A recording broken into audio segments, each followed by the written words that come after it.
गोंड समाज के लोगों ने अपने चरित्र को ही बदल डाला। धीरे धीरे उनका समाज शक्तिशाली हो रहा था।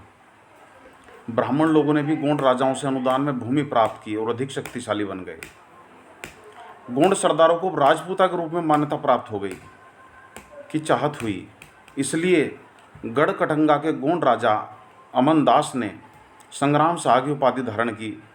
उसके पुत्र दलपत ने महोबा के चंदेल राजपूत राजा शालवाहन की पुत्री राजकुमारी दुर्गावती से विवाह किया।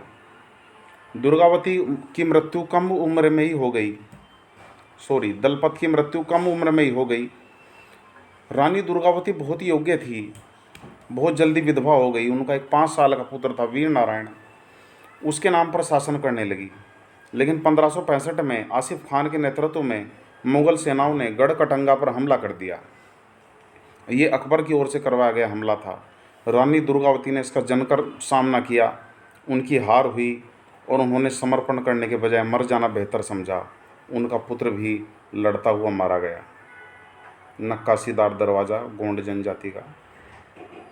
इस प्रकार से एक गढ़कटंगा, एक समृद्ध राज्य मुगलों के कब्जे में आ गया। वहाँ से बेशकीमती सिक्के और हाथी मुगलों ने लूट में हथिया लिए और लूटने के बाद जो राज्य बचा उसे वीर नारायण के चाचा चंद्र शाह को देकर अपने क्षेत्र में चले गए। अहोम, इसी प्रकार से असम की तरफ जो जनजाति थी अहोम, म्यांमार से आकर 13वीं सदी में ब्रह्मपुत्र घाटी में आ बसे। उन्होंने भूइयाँ, भूस्वामी लोगों की पुरानी राजनीतिक व्यवस्था का दमन करके नए राज्य की स्थापना की। अन्य जनजातियों को अपने अधीन कर लिया। 1530 के दशक में ही आग्नेयास्त्रों का इस्तेमाल किया। 1660 तक आते आते वो बारूद और तोप का निर्माण करने लगे थे। लेकिन अहोम लोगों को कई आक्रमणों का सामना भी करना पड़ा। 1662 में मीर जुमला के नेतृत्व में मुगलों ने अहोम पर हमला कर दिया। बहादुरी से सामना करते हुए अहोम लोगों की पराजय हुई।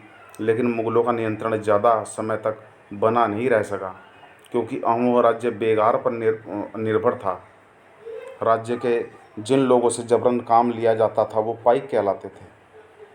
बेगार का मतलब होता है बिना पैसे दिए, डरा धमकाकर किसी भी व्यक्ति से काम लेना। अहोम राज्य में एक बार जनगणना की गई तो प्रत्येक गांव को अपनी बारी आने पर निश्चित संख्या में पाइक भेजने होते थे। ये चित्र में आपको दिखाई दे रहा है अहोम राज्य। अहोम टूट गए। 17वीं शताब्दी का पूर्वाध होते होते ये प्रशासन खासा केंद्रीकृत हो चुका था। इस प्रकार से अहोम राज्य कुलों में विभाजित था, जिन्हें खेल कहा जाता था। दस्तकारों की कम जातियाँ थी कि एक खेल के नियंत्रण में कई गांव होते थे। कान का आभूषण, नागा जनजाति मणिपुर, ये जनजाति देवताओं की उपासना करते थे। लेकिन 17वीं सदी में ब्राह्मणों का प्रभाव बढ़ता गया। शिव सिंह 1714 में हिंदू धर्म वहाँ का प्रधान धर्म बन गया। अहोम राजाओं ने कभी भी अपने हिंदू धर्म को नहीं छोड़ा, ये उनकी खास बात थी। बुरंजी नामक ऐतिहासिक कृतियों को पहले अहोम भाषा में और फिर असमिया भाषा में लिखा गया। निष्कर्ष, जिन युग की हम चर्चा करते आए हैं उस युग के दौरान उपमहाद्वीप में काफ़ी सामाजिक परिवर्तन हुआ। कुछ जनजातियाँ राजपूत जातियाँ में बदल गई और कई जाति समाज में शामिल हो गई। इस प्रकार से ये जनजातियों ने अपना संगठन किया। मंगोल के बारे में एटलस में मंगोलिया ढूंढिए। इतिहास में सबसे प्रसिद्ध पशुचारी शिकारी संग्राहक मंगोल, जो एशिया के घास के मैदानों, स्टेपी मैदानों से आते थे। 1206 में चंगेज़ खान ने मंगोल और तुर्की में एकता पैदा करने के लिए सैन्य बल में बदल दिया और 1227 में एक बहुत विशाल प्रदेश का शासक था। उसने पूरी दुनिया में, भारत में भी बहुत लूट मार मचाई। बहुत ही खूंखार एक लुटेरे के रूप में इसका नाम आता है, चंगेज़ खान का। धन्यवाद।